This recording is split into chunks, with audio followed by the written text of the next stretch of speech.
So I decided to make this video for three reasons. If this guy can have a YouTube channel, then I can too. I got this brand new mic, nice $40 at Best Buy. It's on sale. I'll put the link in the description. I won't. And you niggas have lost your minds when it comes to anime. I don't know what's going on, but something has to change, and that's what we're going to be talking about today. Now, the video that intro was for I ended up scrapping about a week ago, but I decided it fit pretty well with this top 10 idea, so I decided to keep it. Now, without further ado, here are the top 10 worst anime YouTubers on YouTube. So starting off the list at number 10, we have Unreal Entertainment Gaming. Now, there's nothing really wrong with the type of content that he does on his channel, but he posts multiple videos a day, and that makes the quality of his content suffer. And it's clear that while he might like Dragon Ball, he's definitely not worried about how good his videos are. For example, do we really need a preview, review, and breakdown of every episode of Dragon Ball Super that are 16 minutes long each? And just looking at this clip, all he really does is recap what happened in the episode instead of properly quote-unquote reviewing it. Broken and exhausted bodies of Goku and Frieza left to battle against the mighty Jiren as Goku leaves it all on the table in his attempts of defeating Jiren while recapturing the power of Ultra Instinct. You guys, the two battles for supremacy in which later causes a great change in Goku. Dragon Ball Super episodes 120 factor exactly shootout Belmont with its what is going on Dragon Ball as Jiren Goku and Vegeta pressure towards the Atmosphere is higher limits and one dash.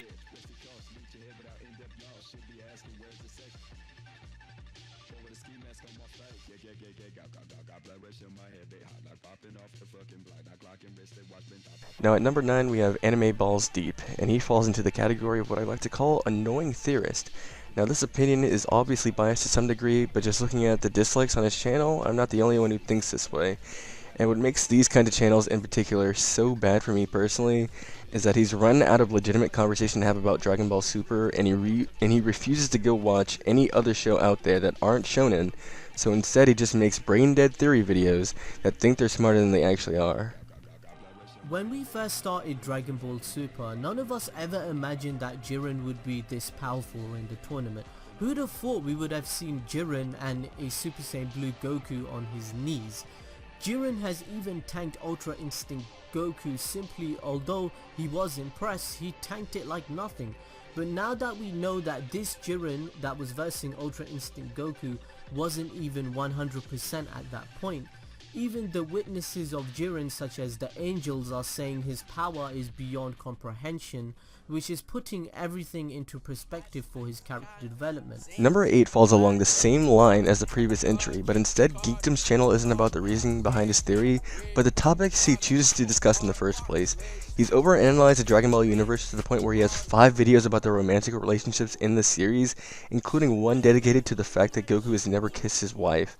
And he makes about a dozen videos a week, so your sub box will be flooded with his nonsense. Is Goku a bad husband? That to me is the more intriguing question out of the two, and one that's been discussed a little bit less than others, and on this video we're talking about it. Number 7 goes to the man who destroyed my sub box with his poorly done shonen fan fiction, Mastar Media. I personally hate the content he makes as far as his animations go, because he just pretends the characters are speaking Japanese, when in reality they're saying meaningless phrases. Not to mention he reacts on the side, but it's usually to other animation channels, so it's really not that bad. I just hate the work that he does, because it sucks.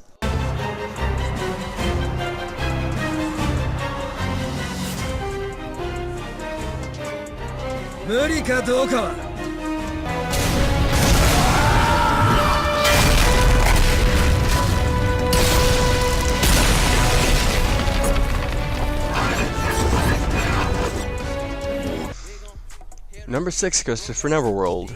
He's the best example of an anime YouTuber who might be passionate about what he watches, but just isn't very knowledgeable about it. Not to mention his opinions are often inconsistent.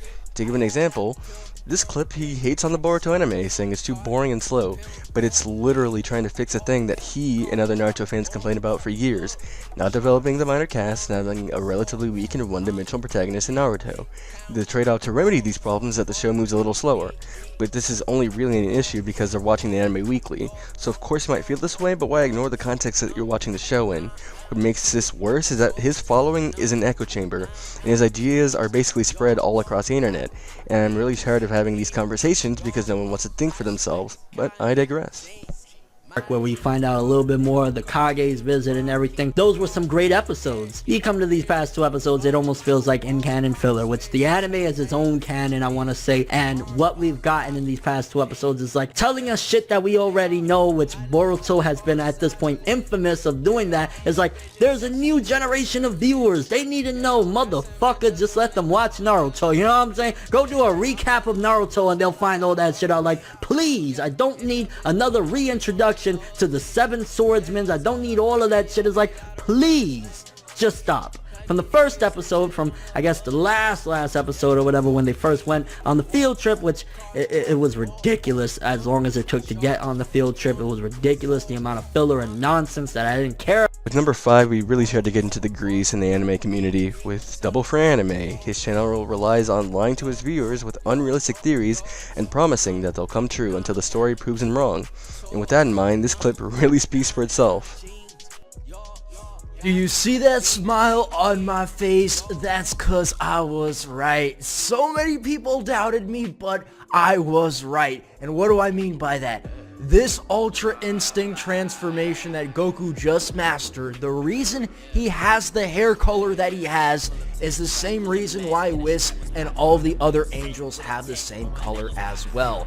Mastering Ultra Instinct gives you that hair color. It is an angelic state. It has to do with angelic ki, and soon we're going to be seeing Goku go in using that. Number 4 is It's Anime Girl, probably the most annoying out of anyone on this list. Her content is pretty much just headcanon that claims to be a theory with the weakest logic I've ever heard. And it's not even the theory or the logic that's the worst part, but the conviction in her voice that makes it seem like she's really believing in what she's saying, which just doesn't seem possible with how stupid some of these videos are. First, the information Toriyama gave you makes it seem like Goku should be ahead of Vegeta. How can Vegeta, a cold-hearted warrior, ever surpass the gentle-spirited Goku, a man whose body is rich with S cells? But take a moment to really think about this. The speed that Vegeta's always been able to catch up to Goku without a gentle spirit proves that his strength alone surpassed Goku's even back then. Now for number 3, I originally wasn't going to include Young Defiant because his channel wasn't anywhere near the 10k sub minimum I set for myself when picking examples, but his toxicity really sums up what I disliked most when talking to people about anime, which is making people feel bad for just enjoying a show. And I'm not 100% sure whether his channel is a meme or not at this point, but it's included because I see a lot of my younger self in his videos, and whenever I see something like this now, I just really don't understand why people do this still. When it comes to shitty anime, not many can top Dragon Ball Super. Dragon Ball Super is the very definition of shitty anime. It's hands down one of the most pathetic pieces of shit I've personally ever seen, and only idiots who have no idea what good anime is enjoy it. And that's just fact.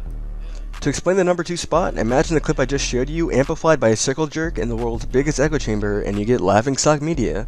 This guy does it all. He's a bigot, a little sexist, and illogical in one breath. And the dislike ratio on his channel proves that point enough, but go ahead and look at this clip anyway.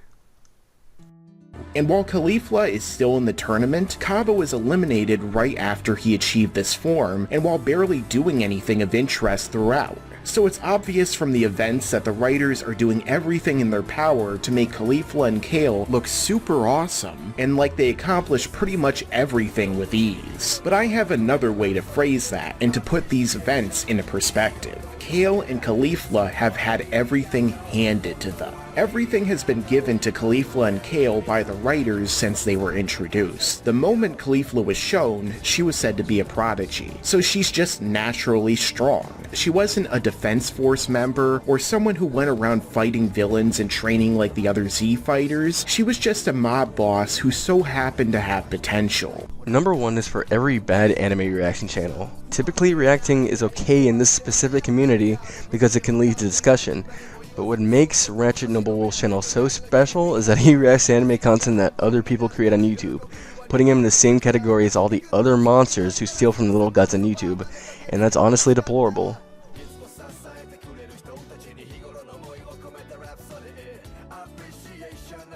Bomb? Currently, the 5 of us are. Mission passed. Mission name me here. That was good. This is some good edit. I'm not laughing. So I made a video exposing all the fake gamers slash casuals, and now it's time for me to do the same thing with these fake anime fans slash casuals. Because just like the fake gamers have ruined gaming, these fake anime fans have ruined anime.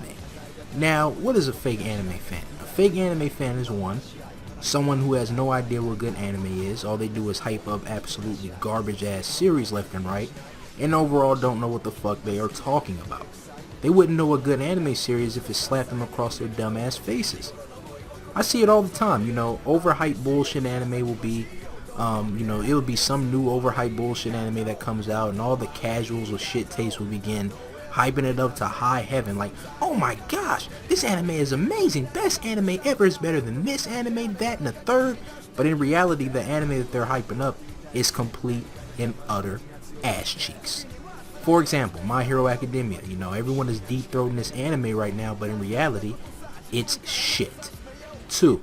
Someone who watches dubbed anime. If you watch dubbed anime, I can't take you seriously at all. You're pathetic and not a real anime fan. Dubbed anime is complete dog shit. It was made for illiterate people who are too stupid slash lazy to read. And